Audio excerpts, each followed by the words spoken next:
Вітаю всіх, Христос Воскрес. With the permission, Annemarie Mayer will do a short introduction in Ukrainian, and then we will switch into English.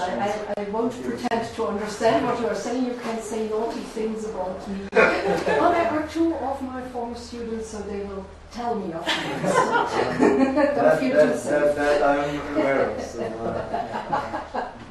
ми продовжуємо нашу добру традицію співпраці між різними університетами, Католицьким університетом Європи. І зараз для нас насправді є великою приємністю приймати двох гостей з Католицького університету Лювену.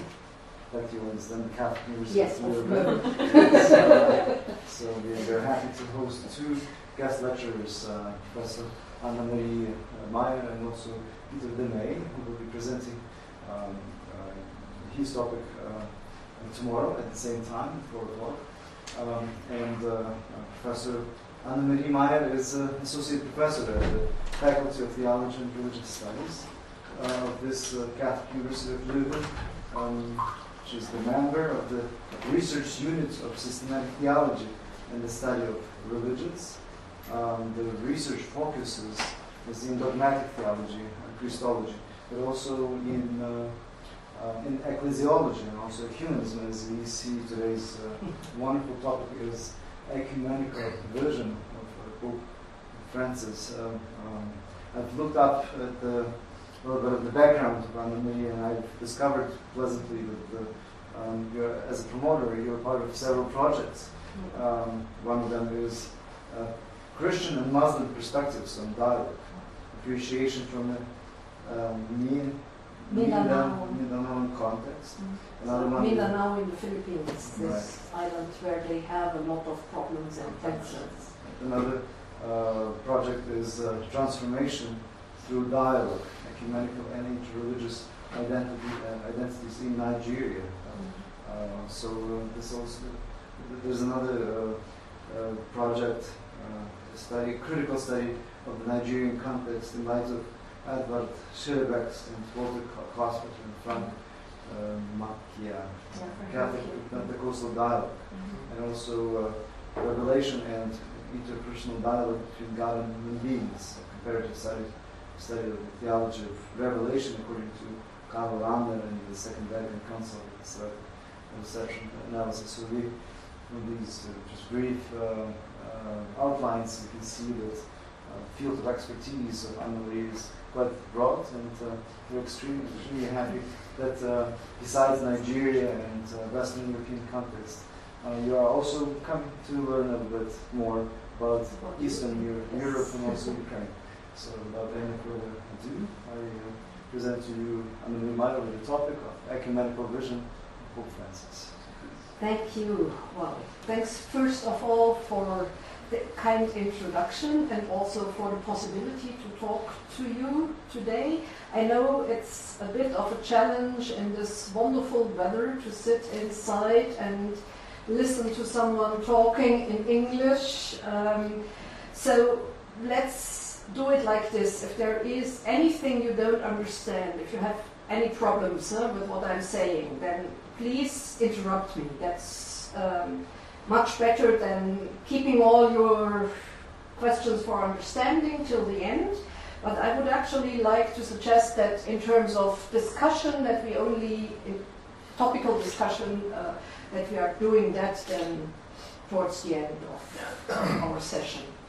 And perhaps another few points of information. So for me, English is also a foreign language. I'm German. I actually had to work and function in English when I was employed by the Vatican in 2011. I was working then for the Pontifical Council for Promoting Christian Unity, but I wasn't working from Rome. I was delegated to work from Geneva. So I was working as the representative of the Roman Catholic Church, or well, the Catholic Church actually also representing guys like you, in Geneva. They call it Roman Catholic Consultant or Catholic Consultant. No one knows what that means. It basically means that if anything happens in the ecumenical world where they can ask Catholic advice, then they knocked at my door. And otherwise I was just a staff member of the World Council of Churches and working with them in ecumenism. It wasn't a kind of, first when I was asked to do this job, I was a little bit reluctant and thought, well, they will probably in Geneva think that I am the Roman spy. But it wasn't like this. And so just to give you a kind of idea why I am working now with you about Pope Francis and his ecumenical vision. So I'll speak from here because then I can sort of master my device here. What I want to explain to you is, first of all, the very special standing of Pope Francis, that he is the Pope of many firsts, also in ecumenical respects. Then we could have a closer look at his ecumenical program. You know that in 2013 he published Evangelii Gaudium as his first real publication. And so there you have 3 paragraphs on ecumenical dialogue, and we talk about them. Then he is very active in making some very interesting ecumenical connections with Pentecostals and charismatic churches and church leaders. And that's where he actually gave a video message, and there one of the quotations is, "The mystery of unity has already begun." And we can look into that a little bit more closely. Then I would like to broaden the denominational perspective, because there are some parallels, for instance, in the Church of England or in the Anglican Communion going on, so that we also see how others are tackling the same problems and how Pope Francis is sort of interacting with them. And the last bit would then be talking about a newly emerging ecumenical paradigm. I can already tell you it's what they call these days blood ecumenism. It wasn't invented by Pope Francis, but it's intensified. So it was sort of invented by John Paul II. Perhaps some of you recall that in 2000 he was doing these prayers for forgiveness. He was asking for forgiveness. And in that context also there was a big celebration in 2000 in the Colosseum in Rome, where he was commemorating all the martyrs, also the modern martyrs of Christianity. And this new paradigm is actually saying, well, the enemies of Christianity, those who persecute Christians and kill them, they don't kill Catholics, Protestants, Orthodox. They just kill Christians. So for them as aggressors, it doesn't matter that there are differences between the different denominations, the different churches. And so, for instance, one important example of this were the martyrs of Uganda, where the same amount of Anglican Christians and Catholic Christians were killed together. And they are now, well, I mean, the Catholics, they are beatified. But of course, it's very difficult talking about canon law. You can't just easily beatify someone who isn't a member of the Catholic Church. It's a question of transgressing your own church borders and your own legal district, so to speak. But nevertheless, it's something that is very much appreciated also by the Anglicans, that the Roman Catholics, or that the Catholics as such, are always mentioning these people as well, so the Anglicans, when they are talking about the Ugandan martyrs. And so this is something where ecumenism can become, well, a kind of combination of spiritual ecumenism plus some practical networking, where you say, yeah, well, we are all suffering from the same persecution, so why not witness together? That's something to keep in mind but that's then towards the end. Well, so that's what we are going to do. When Jorge Mario Cardinal Bergoglio was elected Pope on 13th March 2013, the Catholic Church had its first non-European Pope in over 1200 years. I don't know whether any one of you knows that there was a Pope Gregory III. Gregory III came from Syria. So he was non-European, let's say, Near East. But that was actually really, ever since 1200 years, the first non-European Pope. And when he appeared on the loggia, he said, "My brother cardinals have gone to the ends of the earth to give Rome a bishop." And this means he was the first Latin American Pope ever. He was the first, or still is, the first Jesuit Pope ever. He was, in 167 years, the first religious who has been elected a Pope. So you have really many, many firsts. And the question is now, by the way, if you want to do some reading about him, there are some recent publications which I can suggest to you to have a look at. And now the question is, of course, what are the firsts with respect to ecumenism? Because, well, are there any firsts? And if so, yes, you can already guess there are some. In ecumenical respects, there certainly are also a few firsts.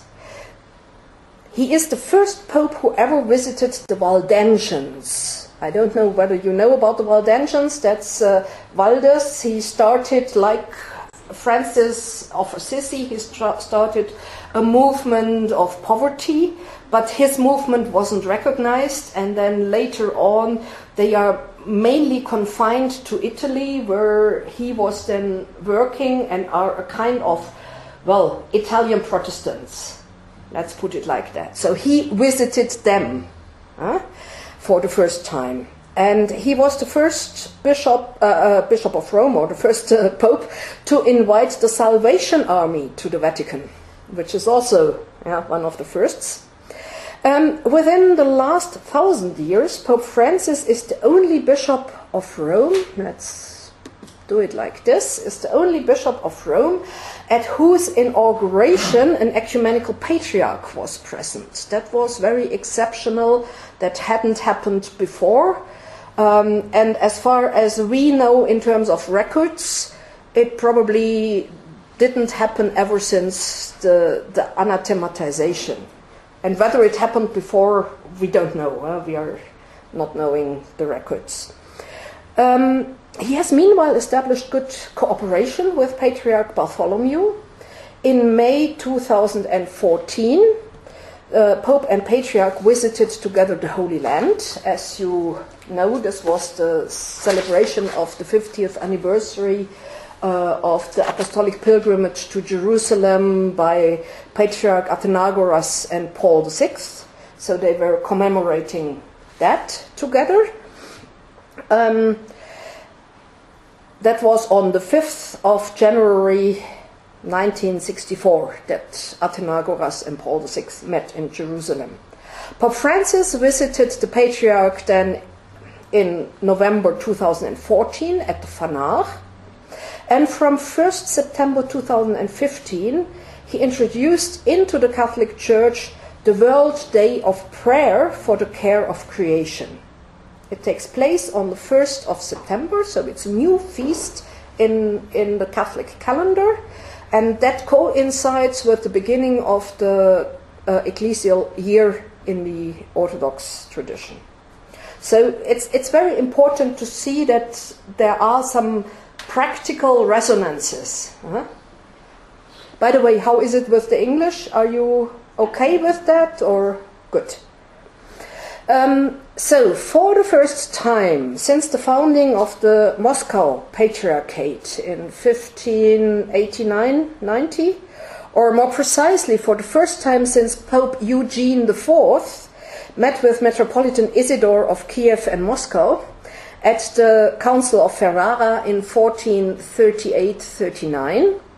The Pope met with the Patriarch of Moscow, Kirill, on the 12th of February 2016 in Havana Airport, Cuba. One of the more tangible outcomes, so there you also have something where you can put your finger to, is that the relics of St. Nicholas traveled from Bari, where they are kept, to Moscow and St. Petersburg for the veneration by the Russian faithful.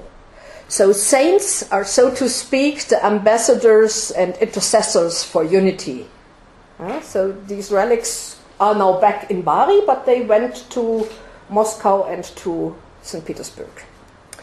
An absolutely unprecedented first time was that Pope Francis not only accepted the personal invitation to the common commemoration of the 500th anniversary of the Lutheran Reformation, which Christian Krause, the former president of the Lutheran World Federation, handed to him in November 2014, but he even consented to co-host the joint commemoration ceremony on the 31st of October 2016 in Lund.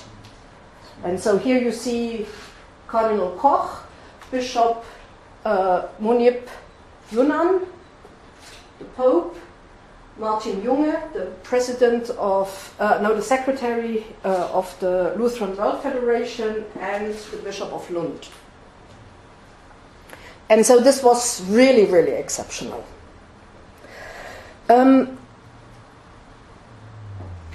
So what they did were that they liturgically, all these people, it was a very well thought through liturgy that they were celebrating. They liturgically expressed joint appreciation for the positive gifts of the that followed the Reformation.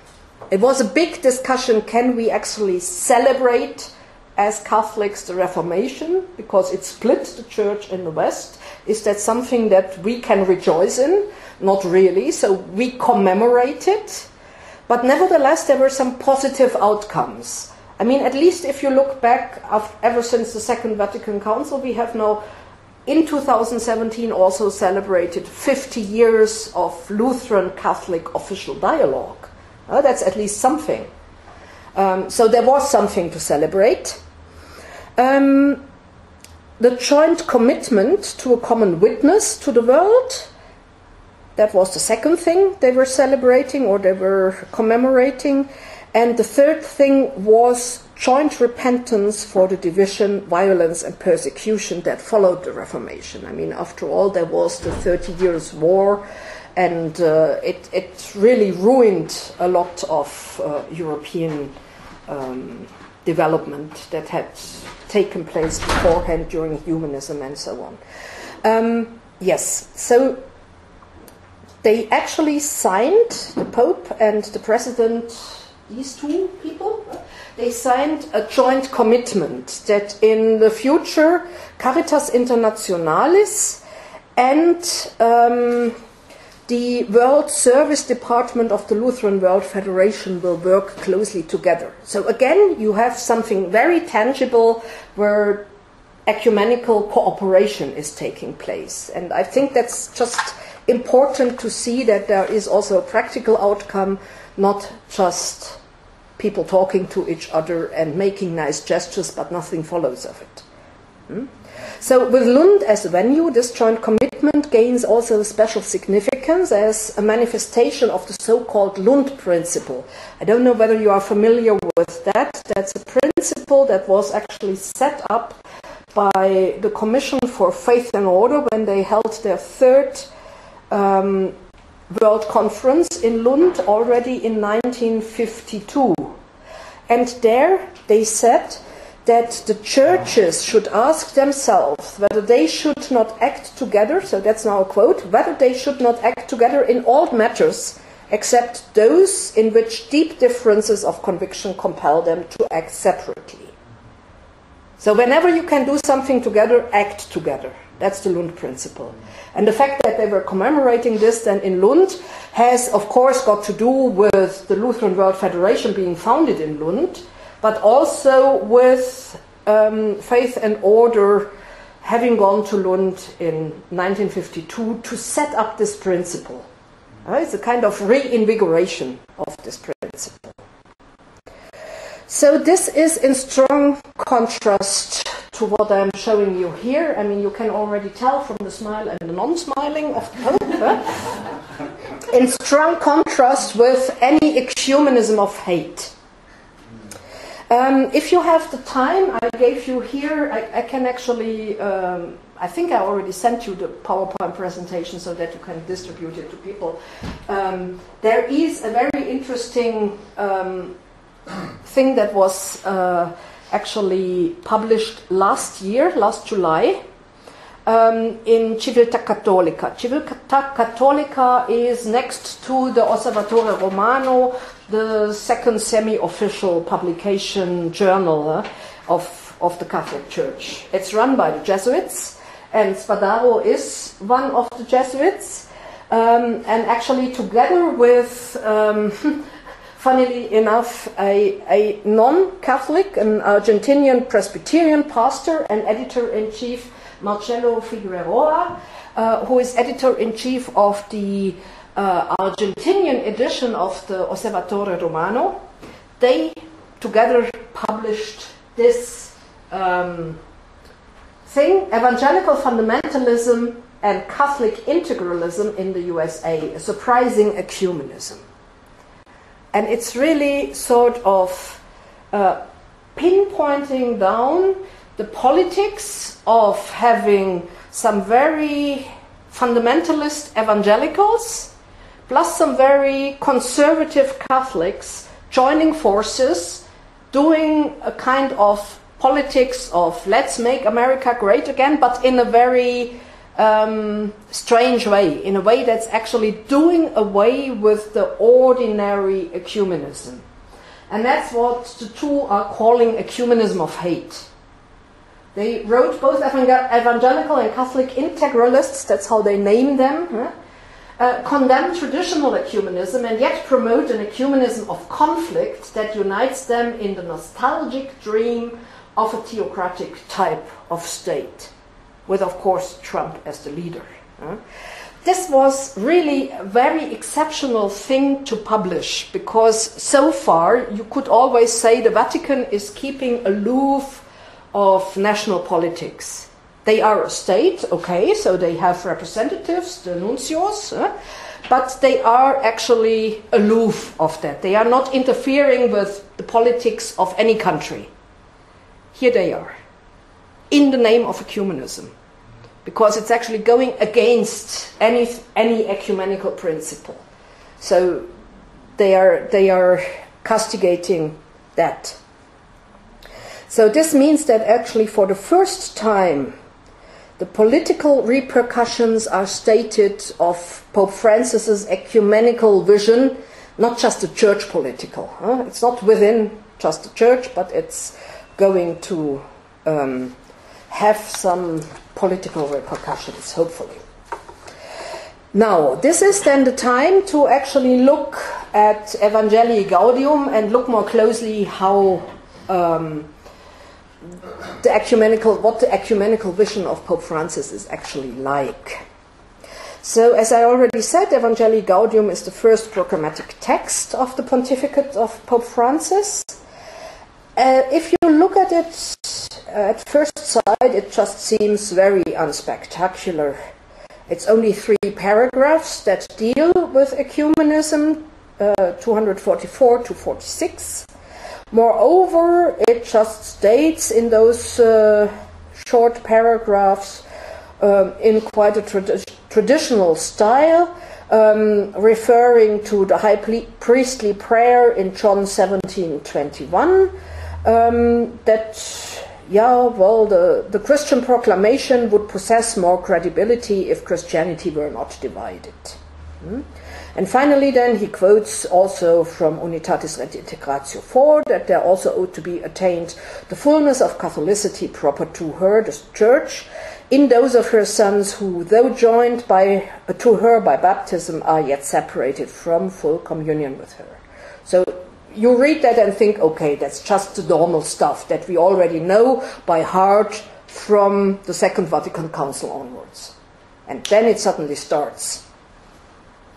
Because when you look at what I highlighted here, we must never forget that we are pilgrims journeying together. Something was, when I made it in bold, Jesus told us that actually comes down here to peacemakers, sorry, so it was moved for making it bold. I'm sorry for that, I'm just seeing it now. So we must never forget that we are pilgrims journeying alongside one another. That's an important metaphor that you need to keep in mind for the ecumenical vision of Pope Francis. And then he continues, this means that we must have sincere trust in our fellow pilgrims, putting aside all suspicion or mistrust, and turn our gaze to what we are all seeking, the radiant peace of God's face. Trusting others is an art, and peace is an art. And then it continues, Jesus told us, blessed are the peacemakers. But trusting the others for ecumenical dialogue and seeking peace in the radiant peace, he's calling it, in the face of God. That's actually the goal we are heading towards. And so this is really as a kind of ecumenical vision, put it in a nutshell. If you look at the whole context where this is given, this is sort of put in a very important context, because the subheading ecumenical dialogue follows reflections on dialogue between faith, reason and science in Evangelii Gaudium, and it precedes the relations with the Jews and interreligious dialogue, and a dialogue in a context, a social dialogue in a context of religious freedom. So you always need to take into account that ecumenical dialogue as such doesn't exist for Francis.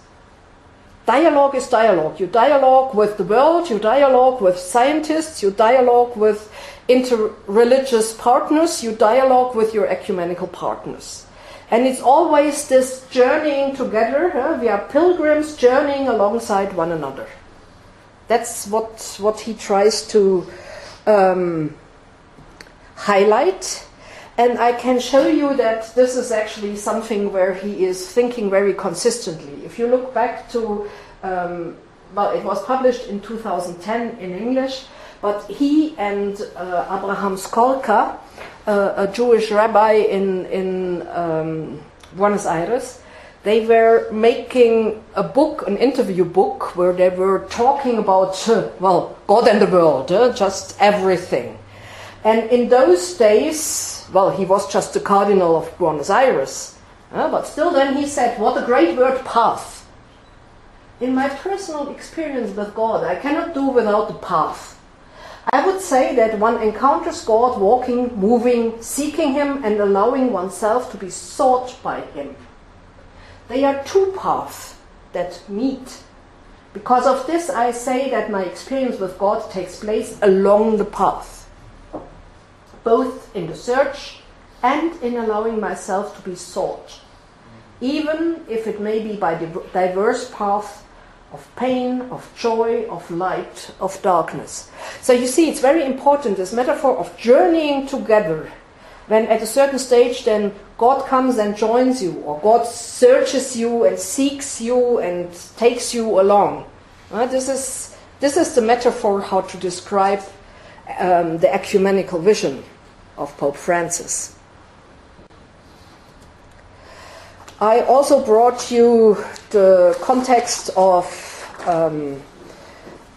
the third paragraph in Evangelii Gaudium, where he is talking about ecumenism. And I just want you to concentrate on this bit.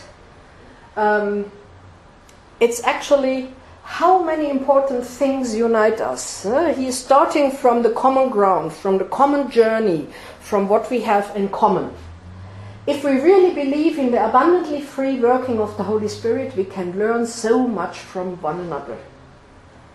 It is not just about being better informed about others, but rather about reaping what the Spirit has sown in them, which is also meant to be a gift for us. To give but one example, in the dialogue with our Orthodox brothers and sisters, we Catholics have the opportunity to learn more about the meaning of episcopal collegiality and their experience of synodality. That's why I want to broaden the perspective and look at the Anglicans then as well, because there we will also see some overlap. Through an exchange of gifts, the Spirit can lead us ever more fully into truth and goodness. I think it's just worthwhile to reflect on this a little bit.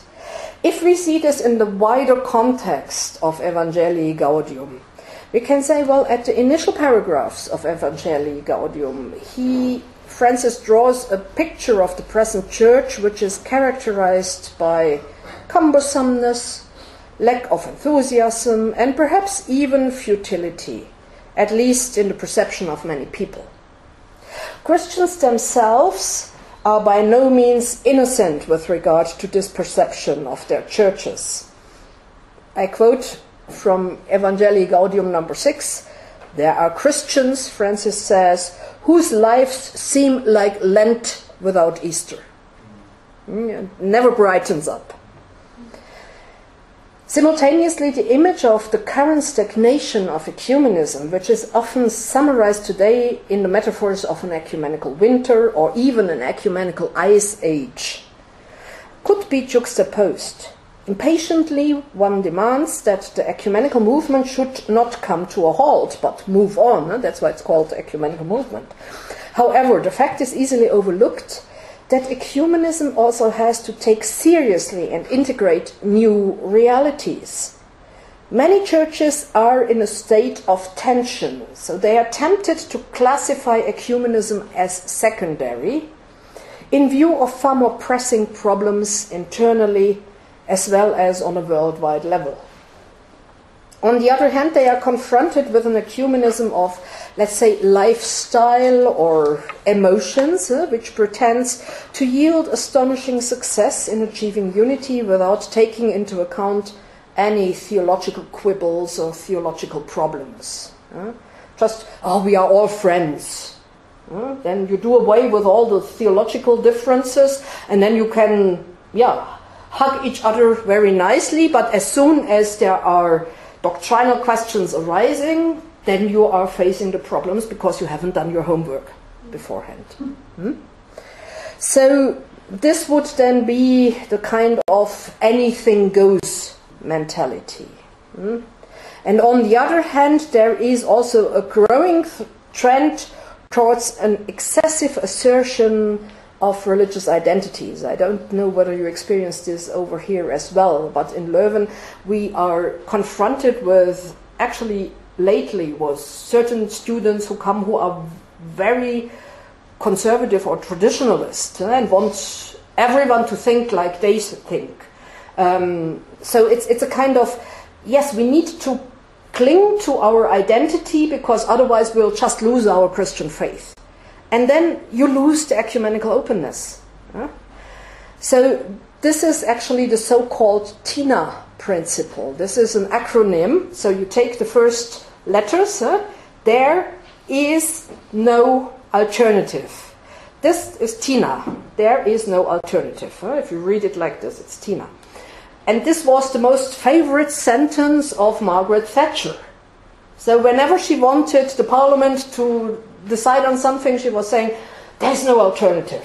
So that's why her biographer actually called the biography, There is no alternative. And Pierre Bourdieu, one of the French sociologists, developed this principle, this acronym, the TINA principle.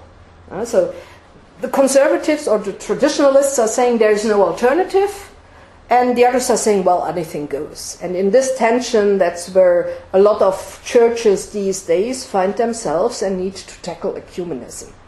And it's also to a certain extent the same for the Catholic Church. Actually, very importantly, the spiritual experience or the relationality, I mean, no church is an island. They are always all relating to each other, and the relationship can be a positive one. Well, there's also, even if you say, I don't want any relationship, that's a kind of relationship.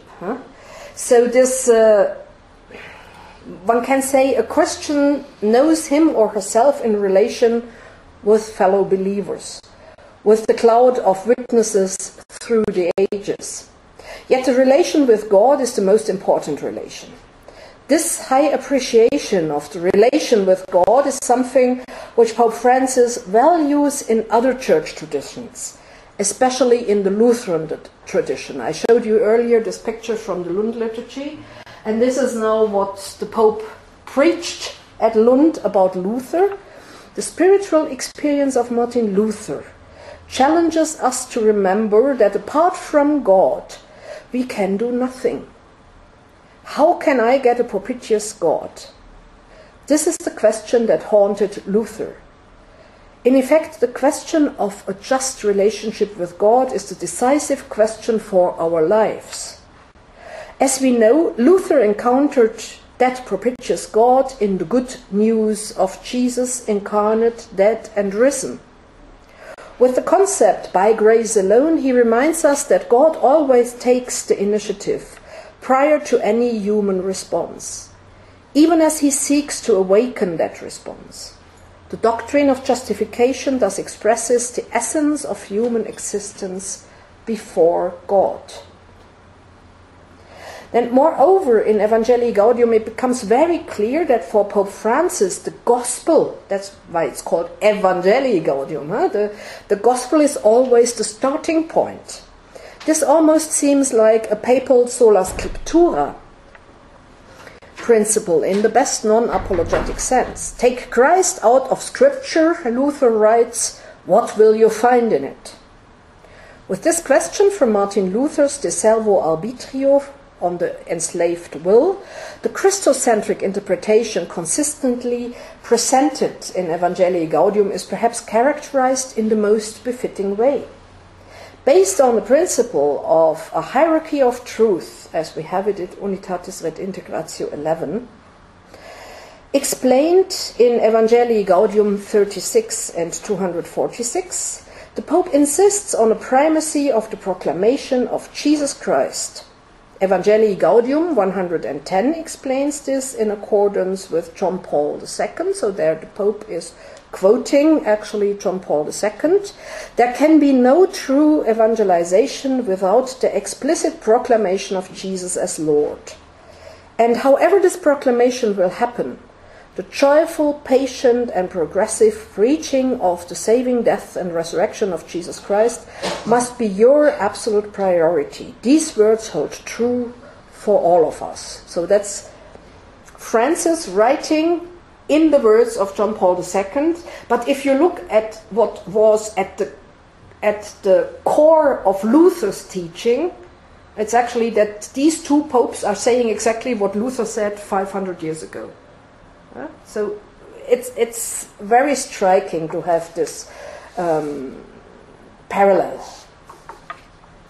Now let's go for the mystery of unity has already begun. Another passage in Evangelii Gaudium is most remarkable in an ecumenical respect. Under number 3, the common good and peace of society, Francis formulates principles which he deems important, such as time is greater than space, unity prevails over conflict, realities are more important than ideas, and the whole is greater than the part. In connection with this latter principle, in the context of his reflections on communion, universality, and particularity, Pope Francis explains his polyhedral aim of unity and diversity. He writes, Here our model is not the sphere, so the sphere, which is no greater than its parts, where every point is equidistant from the center and there are no differences between them. Instead, it is the polyhedron.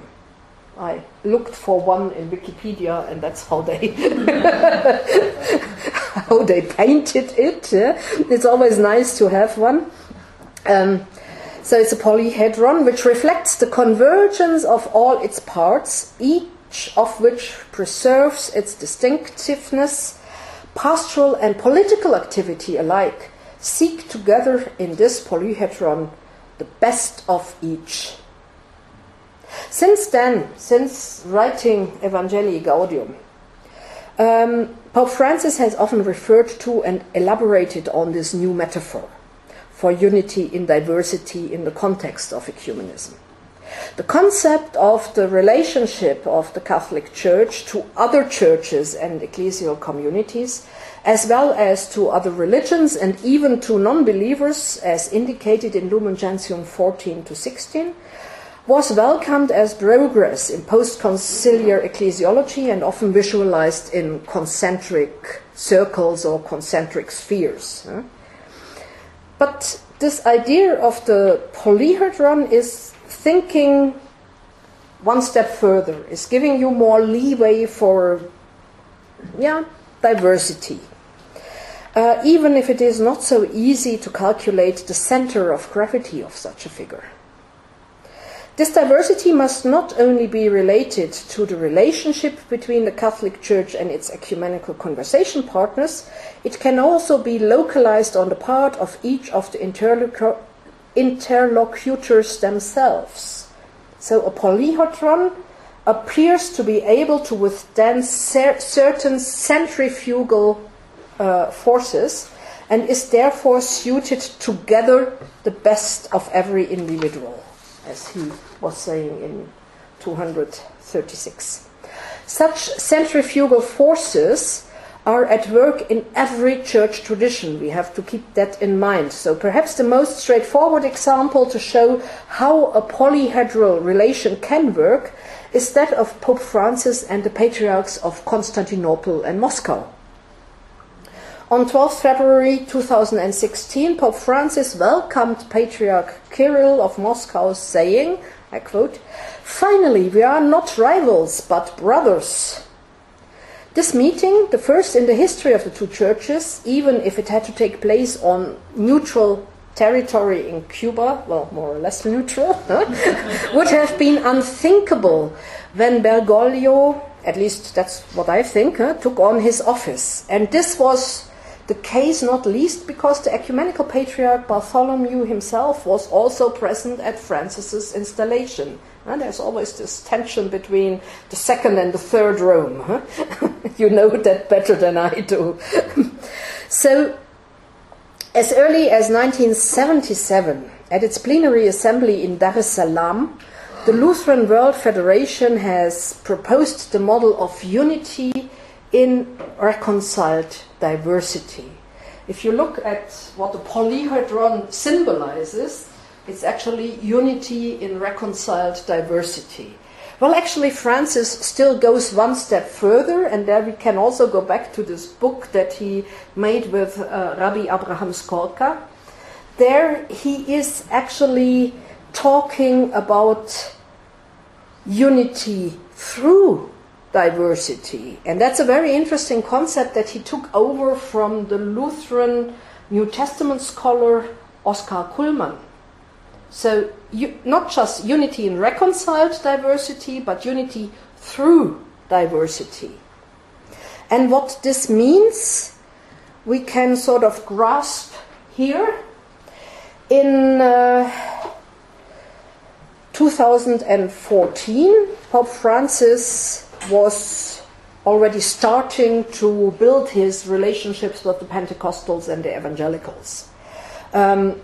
He was visiting the Catholic Fraternity of Charismatic Covenant Communities and Fellowships on 31st October 2014. He went to Caserta to a meeting with the evangelical pastor Giovanni Traetino. He is one of those charismatic gurus in Italy. In January 2014, he met with the Anglican evangelical bishop Anthony Palmer, who was the ecumenical representative of the evangelical Episcopal churches, but sadly died in a motorcycle accident in summer 2015.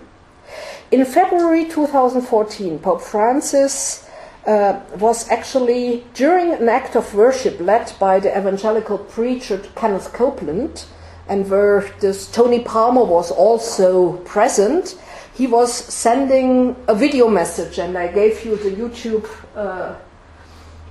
connection to this video message, where he was then saying, let us embrace each other spiritually and let God complete the work he has begun. And this is a mystery. The mystery of unity has already begun. So he is actually drawing on the common spiritual experience and what God is doing in terms of unity for his relations with the Pentecostals. And actually, when he is saying the mystery of unity, when he is using that term, this is not just to please the Pentecostals or the charismatic. It's also a good Catholic tradition, because when Pope John the 23rd was preparing the council in Gaudet Mater Ecclesia, he said the Catholic Church therefore considers it her duty to work actively so that there may be fulfilled the great mystery of that unity. There you are again. So he is really basing himself on his predecessors as well, and not just starting some that's some of the accusations towards the Pope, that is starting some fancy things that don't have any grounding in tradition. But you can see it's that unity which Jesus Christ invoked with fervent prayer from his heavenly Father on the eve of his sacrifice. So,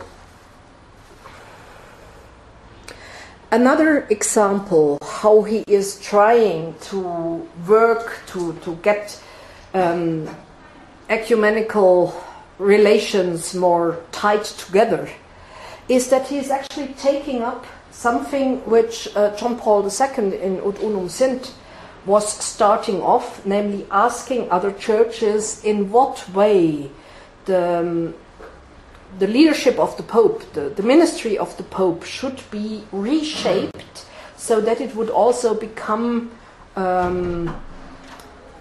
possible for other churches to embrace this ministry of unity.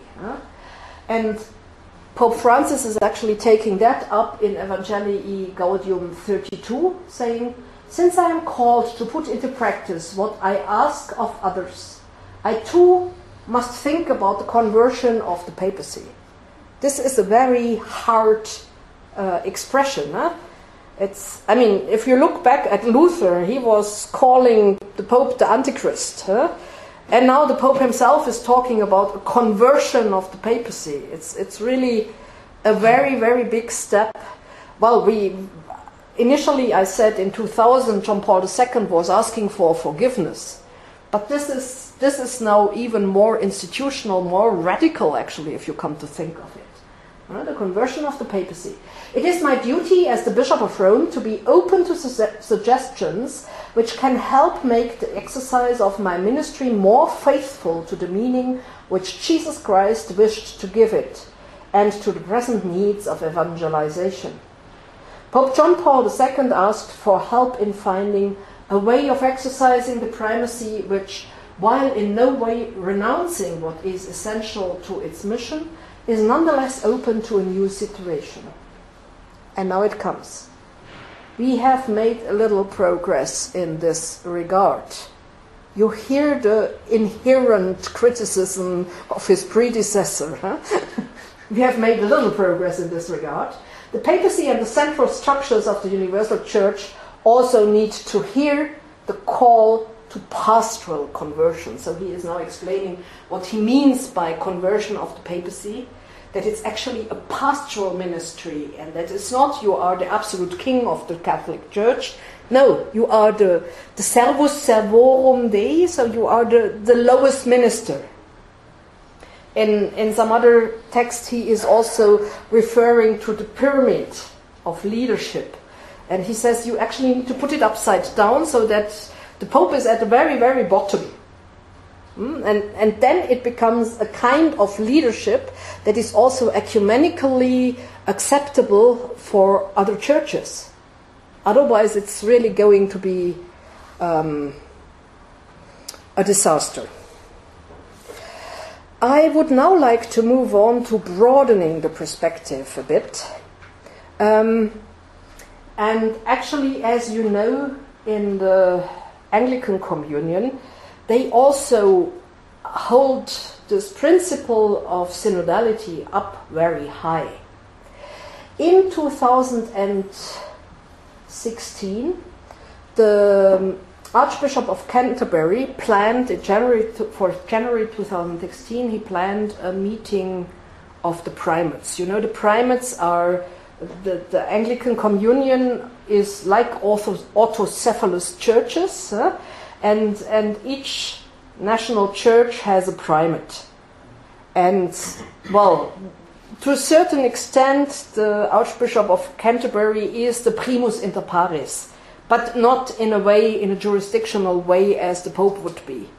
He doesn't have the right of a veto or dictating what needs to be done in those churches, in those national churches. And the Anglicans were experiencing a big problem that had to do with changing the marriage canons in some churches in the United States and in Canada, so that gay people could be married in the church. And a lot of Anglican churches all around the globe didn't want that. Especially those in Africa said, well, you have come and done mission to us and told us we shouldn't have gay relationships, and now you come across to us again and say, well, now it's actually legal and we can even bless them. Mm-hmm. So when they were facing this problem, and it was really a hard problem which would almost have led to the split of the Anglican Communion, the Archbishop of Canterbury invited those primates. And in the invitation in 2015, in September, he wrote, "We have no Anglican Pope. Our authority as a church is dispersed and is ultimately found in Scripture properly interpreted." So that's sort of the answer that he gives to this question of how can the papacy be modeled. And in his presidential address to the General Synod of the Church of England, he then, so that was in February 2013, so directly after this gathering of the primates, he is referring to the experience that they had. And he said, one of the moments in which we voted was on the question when all seemed lost as to whether we would walk together or separately. And it did seem lost. The vote to walk together, after a warning repeated twice that to undertake to do so meant to take a personal responsibility for it happening properly, was unanimous. Big surprise, huh?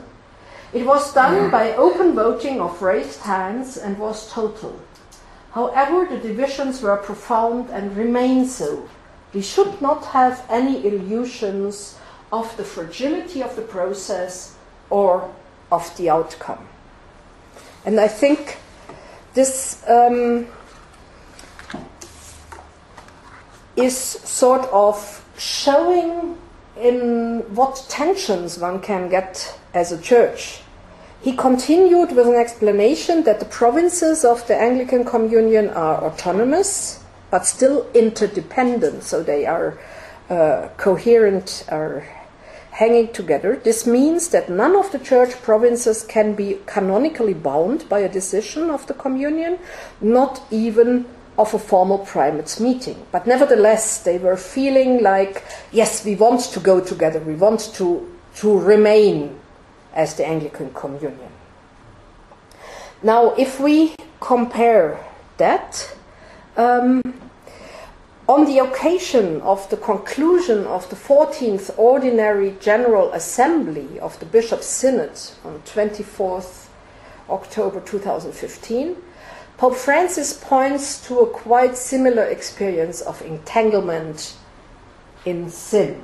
He says, in the course of this synod, the different opinions which were freely expressed and at times, unfortunately not in entirely well-meaning ways, certainly led to a rich and lively dialogue. They offered a vivid image of a church which does not simply rubber stamp, but draws from the sources of their faith living waters to refresh parched hearts. This almost seems like a commentary on Justin Welby's remarks on the differences between the various church provinces of the Anglican Communion, which Francis wants the Anglican Communion to take good note of.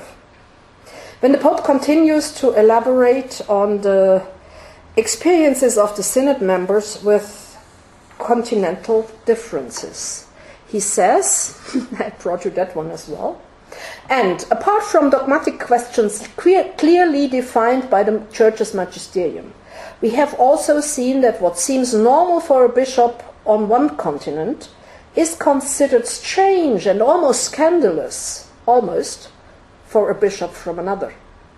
What is considered a violation of a right in one society is an evident and inviolable rule in another. What for some is freedom of conscience is for others simply confusion. Cultures are in fact quite diverse, and every general principle needs to be inculturated if it is to be respected and applied. So what we can see is Pope Francis values synodality very highly, but not for mainly ecumenical reasons. At the 50th anniversary of the institution of the Synod of Bishops, he argues with the sensus fidelium, the sense of the faithful. I quote, "These are the famous words infallible in credendo," and he refers to Evangelii Gaudium 119. On the one hand, the sensus fidelium, with its infallible in credendo, is not only a healthy counterbalance to, but also a theological basis for the Pope's infallibility. On the other hand, synodality, with its integration of the entire people of God, pursues the goal of opening up. According to Pope Francis, the Synod was also about, that's a quote that I haven't brought along, but I read it out to you, about trying to open up broader horizons, rising above conspiracy theories and blinkered viewpoints, so as to defend and spread the freedom of the children of God, and to transmit the beauty of Christian newness, at times encrusted in a language which is archaic or simply incomprehensible. I think this is a clear description of what Pope Francis sees as the task of a synod.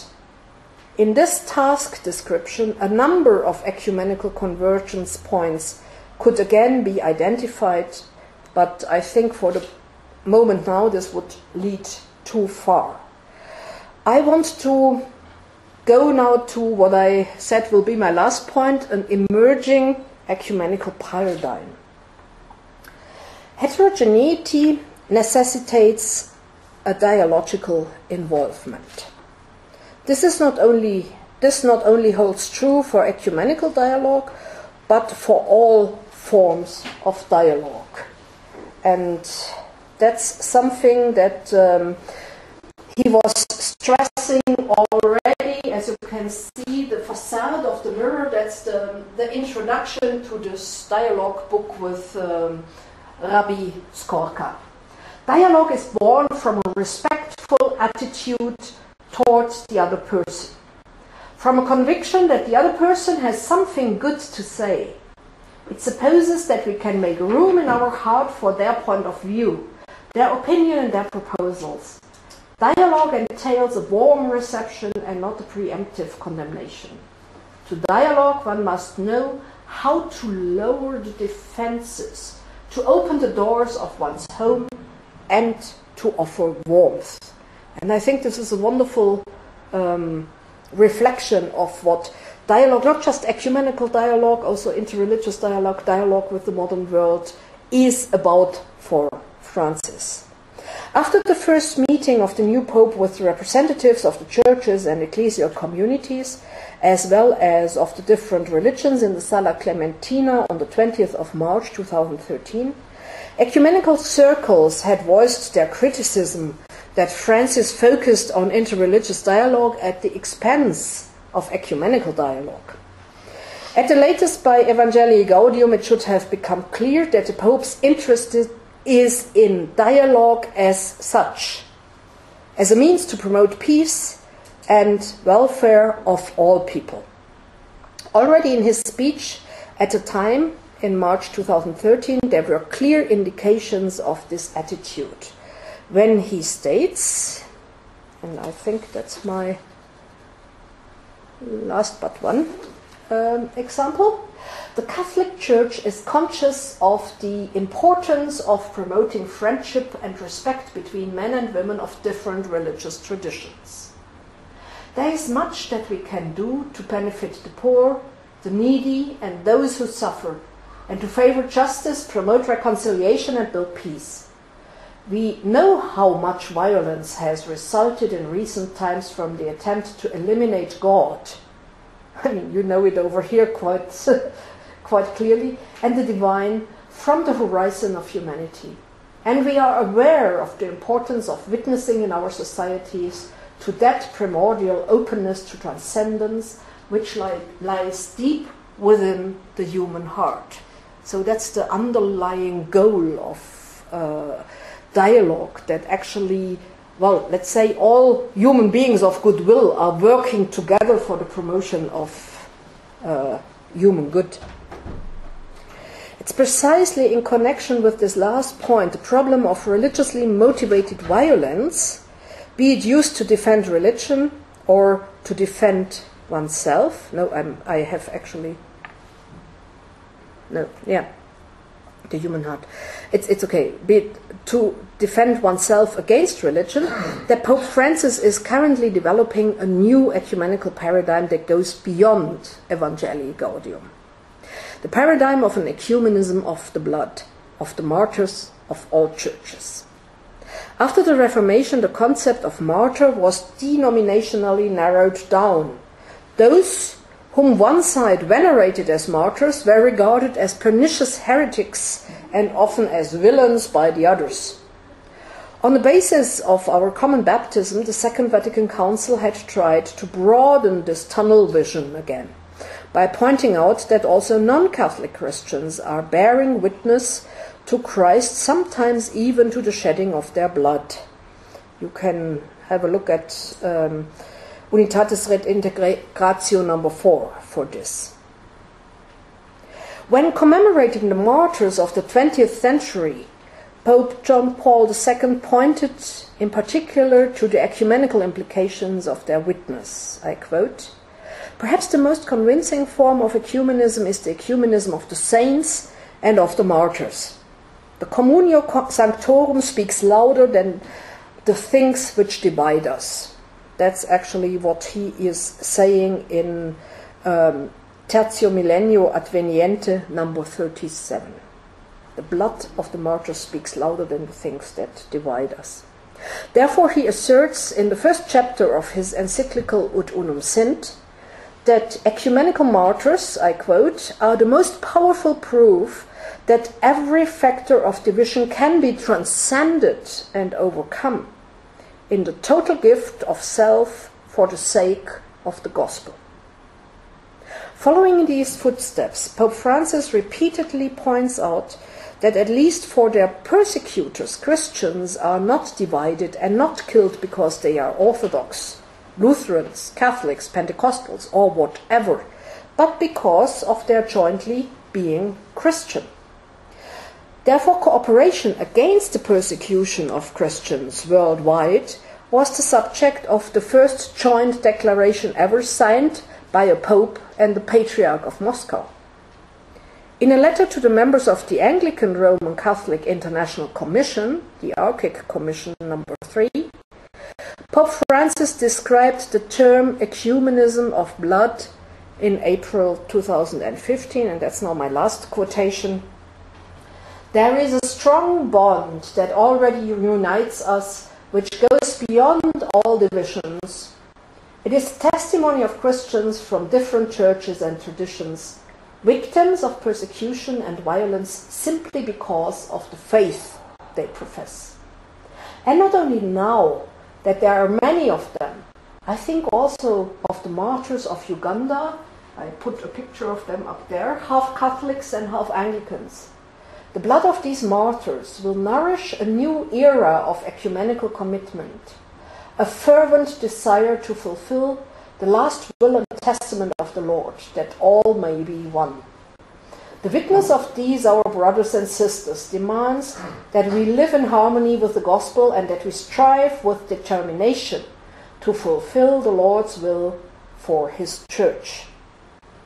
It remains to be seen what fruits an ecumenical exploration of this paradigm can bring.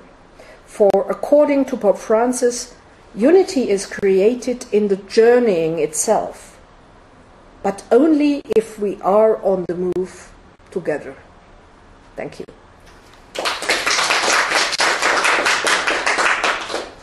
Thank you very, very much, Annemarie Mayer, for presenting such a profoundly interesting paper. Now we have time for questions, answers, discussions, remarks. Please, question.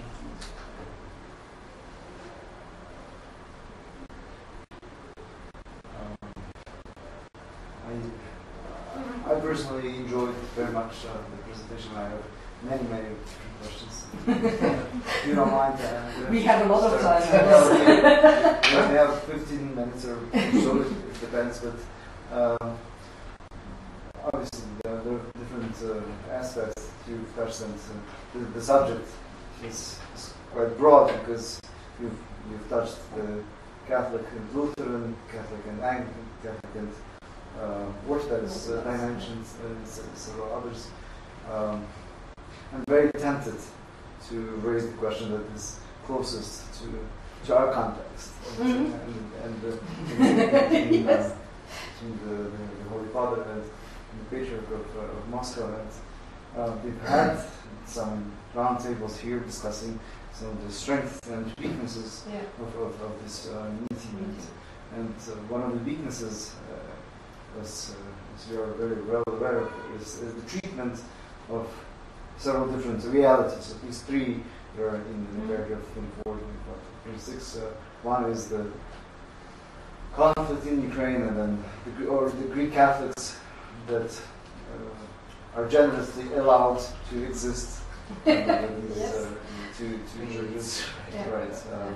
The question of the Orthodox Church, but also the question of the conflict, as it's described, which is portrayed as internal conflict of Ukraine, which you all understand, but it's not simply any internal conflict in Ukraine.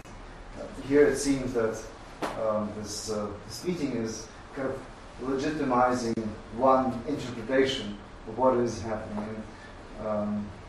And my question, perhaps, would be how to, in these ecumenical meetings that we must have, and we are all committed to this, how to be sensitive enough not to legitimize what they call fake representations of reality, because one thing is the theoretical or dogmatic level, and another thing is the reality. And I'm sure I can clearly see that the Pope is really coming from bottom up. He's really trying to go into details. But even here, in your advice to our further ecumenical meetings, if from the experience of your knowledge of Pope's vision of the ecumenical dialogue, how would you, provide your piece of advice? We live in a country where we are meeting on an everyday basis, and there is a ecumenism of the street, and there is a ecumenism on a theological level. But at the same time, how to be sensitive enough to leave out political differences at peace and just be frank, as in your concluding remarks were beautifully expressed, that we are in the path along this journey together, the journey that should help us move forward and not to step on the same spot all the time, yes, or even move backwards. Exactly. Yeah. Well, that's a difficult question because I must say, when preparing this meeting between Patriarch Kirill and the Pope, the Vatican was very sensitive of some of these issues, and it was, let's put it like that, it was the Pope himself pushing forward, because he said, if we have this personal basis of me having talked personally to my brother in Christ, it will also alleviate the burdens and the atrocities that might come up, because there will always be this personal basis. I mean, I recall when I still was an assistant in Tübingen, we made Cardinal Kasper a professor of honor of the faculty. And he came that was after he had just started in Rome as the president of the Pontifical Council for Promoting Christian Unity. And he came to Tübingen to give a lecture and to receive this honor. And we had a meeting with him, and he said, well, I'm really tired because I'm just coming back from Moscow. And we said, well, why didn't you plan things a bit more with some time in between? He was really rushing from the airport in Stuttgart to Tübingen University. He said, well, I couldn't, because I was there for 7 days in Moscow, each day knocking at the door of the Patriarchate, asking whether I would be allowed to have a word with the Patriarch. So that was what we were at in 2005, earlier, 2003 I think it was. Right? So this, that was still under John Paul II. And I recall a very intense discussion between Cardinal Koch, who was in 2013 when the World Council of Churches had its General Assembly in Korea. He was a guest of the World Council of Churches, and Hilarion was there as well. And Hilarion was using one of the business meetings in the afternoon for a speech where he would tell the World Council of Churches about all their faults. And it was a real. You can still watch the speech. It's online. It was just awful. And then so Koch was the only one who had the courage to go up to him and say, well, you can't do that. That's detrimental for ecumenism. So it's not that there are no tensions felt in the Vatican, but nevertheless, I think that Pope Francis was really opting for this meeting as a kind of showing personal openness and saying we want to meet also on a personal level. After all, we are brothers in Christ. I know it's not totally fair.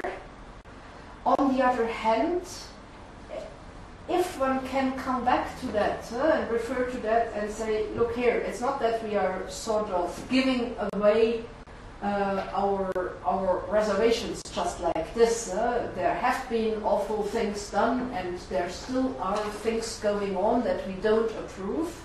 I mean, shortly after this meeting now, Parolin was in Moscow also for quite some time. He didn't have to knock at the door anymore, and quite a few things also were regulated in terms of Catholic bishops being allowed into Russia and being flying bishops over there, and it's no longer such a big problem, although it still is a problem, of course, in terms of jurisdiction and stuff like that.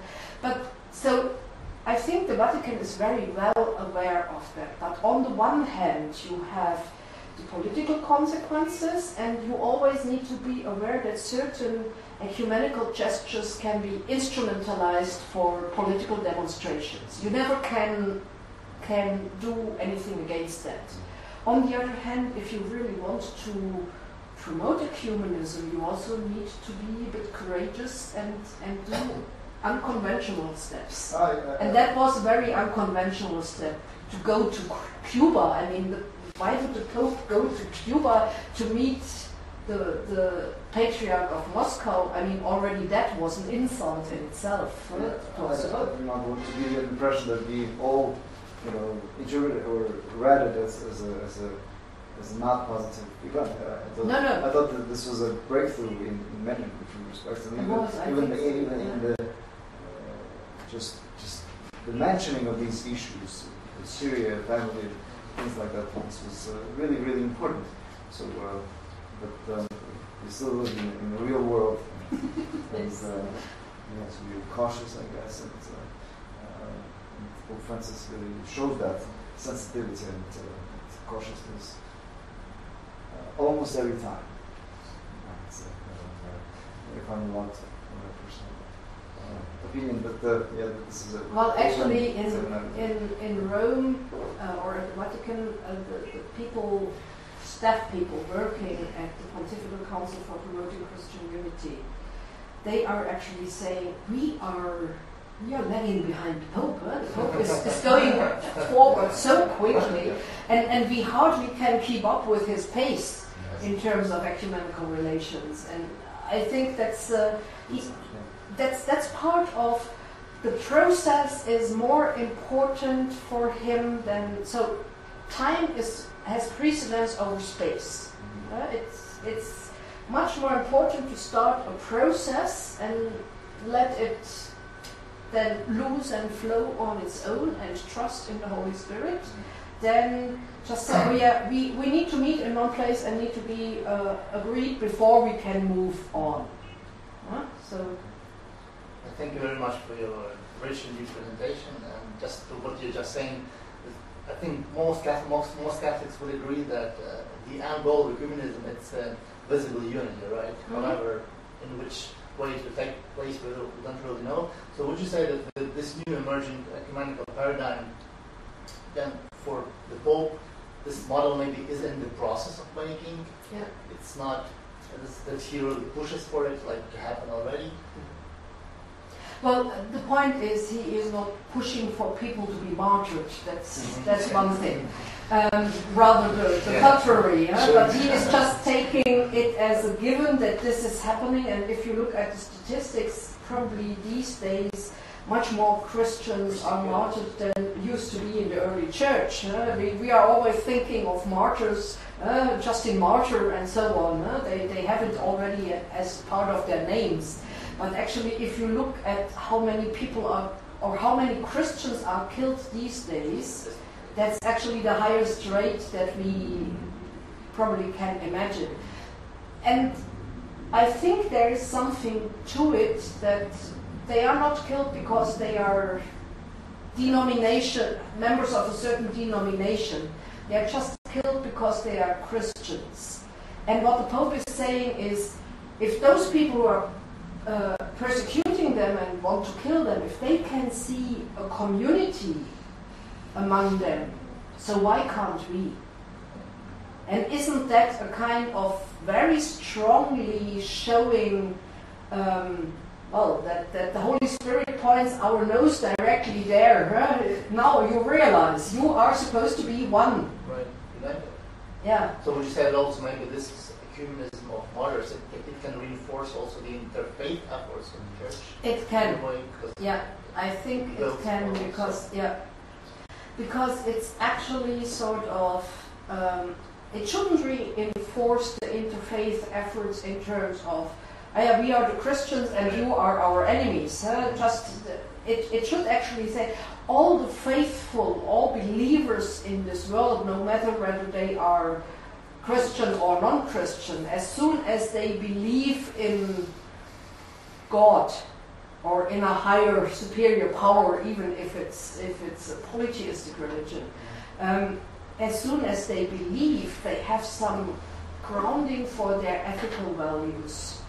And this should be the common basis, some common ethical work for the betterment of human condition in this world.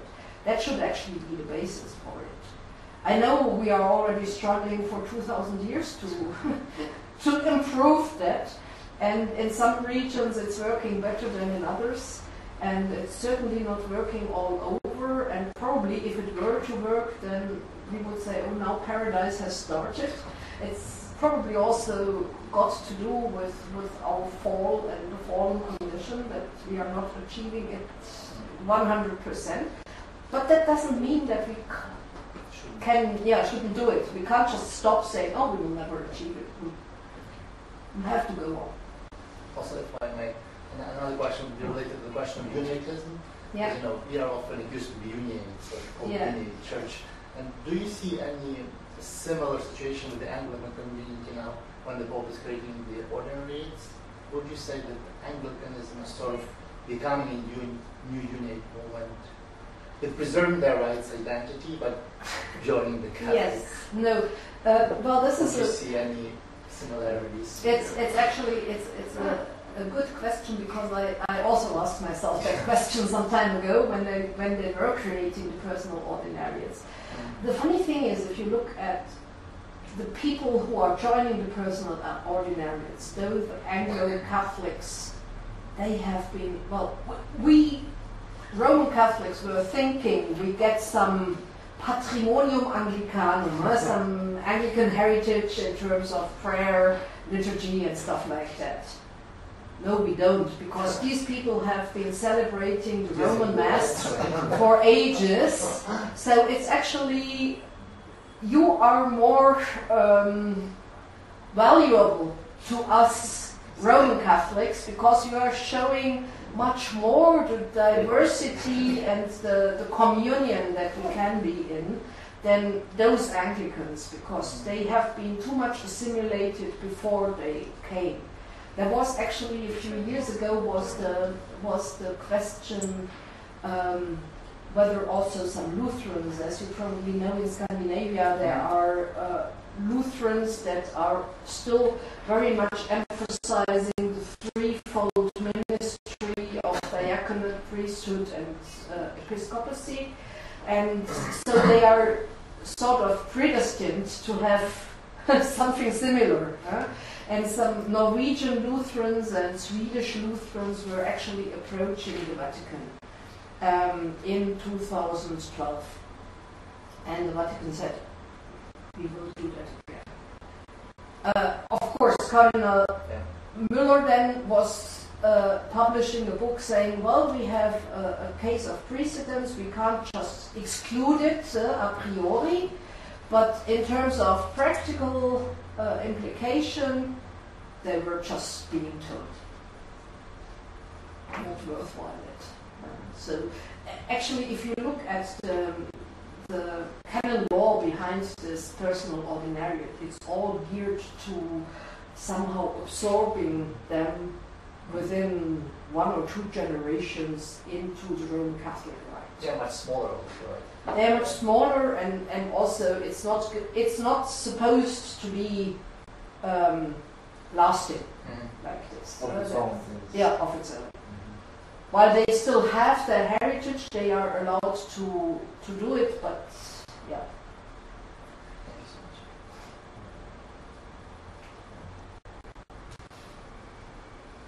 if there are any, Annemarie, you want to? Through his presentation, we can see that Pope Francis notes that friendship between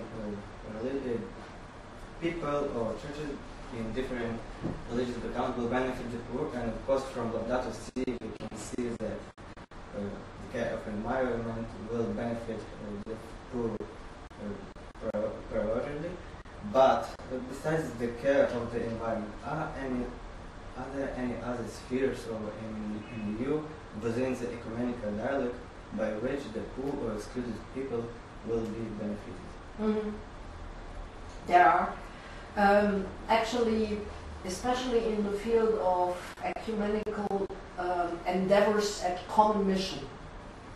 So I wasn't going that much into it, but Pope Francis was pointing out that the Christian message would be much more convincing if we weren't that much divided among each other. And one first step at working together is common relief work for poor people. I was pointing out that they were signing this letter of intent between Caritas Internationalis and the Lutheran corresponding institution on a worldwide level. So that actually these two church-based institutions are working together for, I don't know, setting up soup kitchens, looking after refugees, doing that. You don't just have a Catholic mission, so to speak, for the refugees and a Protestant mission for the refugees, and the soup over there is more salty than over there or something like that, but they are really working together, trying to work hand in hand, and that's actually something that is a very tangible outcome. At the beginning, I always was sort of pointing out to you these tangible outcomes of some of the agreements, because I think it's important to see that although we are experiencing, well, right after the Second Vatican Council, people were saying, oh yeah, it's going to be ecumenical unity, it's just going to, a matter of 20, 30 years, and then we are there. And then the enthusiasm stopped, and people were saying, oh, ecumenical ice age, nothing is moving anymore.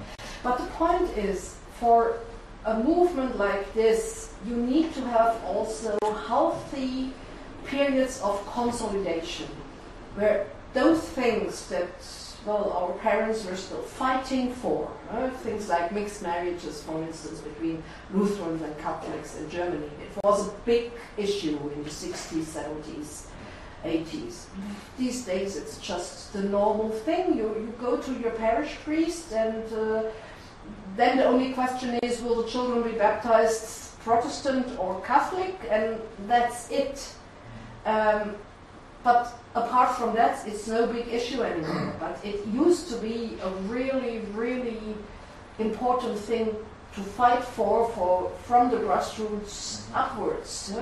And so these things are just becoming normal. And I think this movement for unity, these endeavors at lift unity, once they become normal, then it's the time to make the next step. Because if you climb up the ladder too quickly, it might get shaky and you fall off. If you take step by step, then it's much more solid. Yeah, I think one of the comments that you had, that the Pope responded, I don't remember the exact words, that it says that God finished the work that he had begun in the history of the church. This is also, I think, that's what he said to the Pentecostals, actually. Yeah. You know, this is very similar to what I think we have in the sacrament of ordination of the priesthood, right? That the bishop says to the priest, newly ordained priest, God will finish. May God finish the good work that has begun in you. Yeah. Very good. Yes, exactly. On this very positive note, allow me to thank on behalf of the room, the audience, and also on behalf of the whole faculty of theology for coming.